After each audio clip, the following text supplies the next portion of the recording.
On October 18th, 2022, a software company from Austin, Texas, announced the kind of news founders dream about: $125 million in funding, a valuation of $1.5 billion, investors like Insight Partners and Cochu fighting to get in. The company was barely 2 years old, and it had just become one of the fastest unicorns in software history. Its name was Jasper, and at that moment, it looked unstoppable. Now, keep your eye on the calendar, because exactly 43 days later, on November 30th, 2022, a small research lab released a free website. That website was called ChatGPT. In those 43 days, that's how long Jasper's empire lasted. You've probably heard this story told as the company ChatGPT killed. But that version misses the point entirely. ChatGPT didn't really kill Jasper. Jasper was built dead. And the way it was built, that exact same blueprint, is holding up thousands of AI companies right now. Today, worth hundreds of billions of dollars combined. By the end of this video, you'll be able to spot every single one of them. Let's go back to the beginning. In early 2021, a founder named Dave Rogan-Moser and his team launched a product with a superpower. It could write marketing copy, blog posts, Facebook ads, product descriptions. You typed what you needed, and the machine delivered. For millions of small businesses that hated writing, it felt like magic. The timing was perfect. The product exploded. According to industry reporting, Jasper rocketed to tens of millions of dollars in annual revenue in its first year, numbers that put it among the fastest-growing software startups ever measured. But here's the detail everyone glossed over in the excitement. The magic, the actual intelligence doing the writing, wasn't Jasper's. Jasper was built on top of GPT-3, the language model made by OpenAI. Jasper paid OpenAI for access, wrapped it in a friendly interface with templates and buttons, and charged customers a subscription, roughly $40 to $80 a month. Let me show you what that business really is. Imagine you discover a well in the desert. The water is incredible, nothing like it anywhere. So you build a beautiful shop right in front of it, bottle the water, design a lovely label, and sell it for $40 a bottle. Business is phenomenal. There's just one thing: you don't own the well. You rent access to it from a company that is fully aware of how much money you're making. That was Jasper. And in 2021 and most of 2022, it didn't matter because almost nobody knew the well existed. GPT-3 was a developer tool, hidden behind an API. Jasper's real product wasn't intelligence, it was access to intelligence. And for about 2 years, that was enough to build a rocket ship. Enough, even, to convince some of the smartest investors in the world. In October 2022, they wired $125 million into that shop in front of the well at a valuation of $1.5 billion.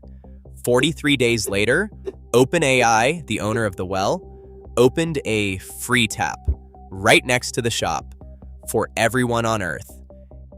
And here's the moment that makes this story special. The day ChatGPT launched, nothing happened to Jasper. Nothing. The product didn't break. Not a single feature stopped working. The servers hummed along.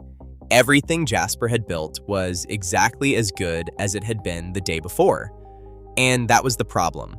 Because nothing Jasper owned had changed, the thing customers were actually paying for was never Jasper's to begin with. The well now served everyone for free, and the shop was suddenly selling $40 bottles of something falling from the sky. From there, gravity did its work, quietly at first.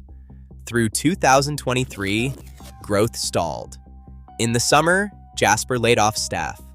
Then, in September 2023, came a move so unusual, it made headlines.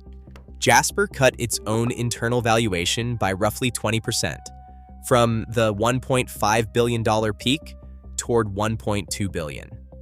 Companies almost never do that voluntarily. It was the sound of a balloon being deflated on purpose before the market could pop it. According to industry estimates, revenue slid from a peak of around $120 million a year toward roughly $55 million, cut by more than half. By the middle of 2025, reporting counted 4 rounds of layoffs. Both founders stepped back from running the company, and Jasper pivoted hard, away from AI writer for everyone and toward enterprise marketing software for big corporations. And here's the twist ending nobody expects from a collapse story. Jasper is still alive. It didn't go bankrupt, it didn't get bricked. It survived by becoming a completely different, much smaller, much more ordinary company than the one investors paid $1.5 billion for. In a way, that's the crueler outcome. Builder.ai, the company from our last video, died of fraud, loudly. Jasper just shrank, honestly, legally, quietly, not because anyone lied, but because the business was never what the price tag said it was. So zoom out with me, because this is where it gets uncomfortable. What was Jasper? Structurally, a user interface on top of someone else's brain. No proprietary model, no proprietary data. A middleman between customers and OpenAI, charging a markup for convenience. Now ask the question that matters. How much of today's AI economy is built exactly the same way? The industry even has a name for it: wrapper companies. Thousands of AI startups, writing tools, coding assistants, chatbots, image apps are shops in front of the same 3 or 4 wells, owned by OpenAI, Anthropic, and Google. And every time one of those well owners ships a new feature, an entire row of shops goes quiet. Founders literally watch those announcements holding their breath, waiting to learn whether their company just became a free checkbox in someone else's product. Jasper wasn't an exception to the AI gold rush. It was the prototype. So, how do you spot the next Jasper before the market does? 3 signals. All 3 were visible here, a full year before the fall. 1, the product is an interface, not an engine. If a company's AI is really someone else's model with a nicer front door, then its entire business depends on a landlord who can raise the rent or open a competing store at any moment. 2, the platform competes with its own customers. OpenAI was Jasper's supplier and became its biggest rival, overnight, with one launch. When your supplier owns your product's soul, you're not a company, you're a feature that hasn't been shipped yet. 3, the valuation was priced during a window with no competition. Jasper's $1.5 billion price tag was set when it had, briefly, the only easy door to the well. Investors paid for a moat that was actually just a head start. And a head start in this industry lasts about 43 days. Because that's the real number to remember from this story. Not the $1.5 billion, the 43 days. The fastest unicorn in software history was protected from the day of its coronation for exactly 43 days. In the gold rush, speed is not a moat. Ownership is. And the companies that learn that lesson too late end up as episodes on this channel.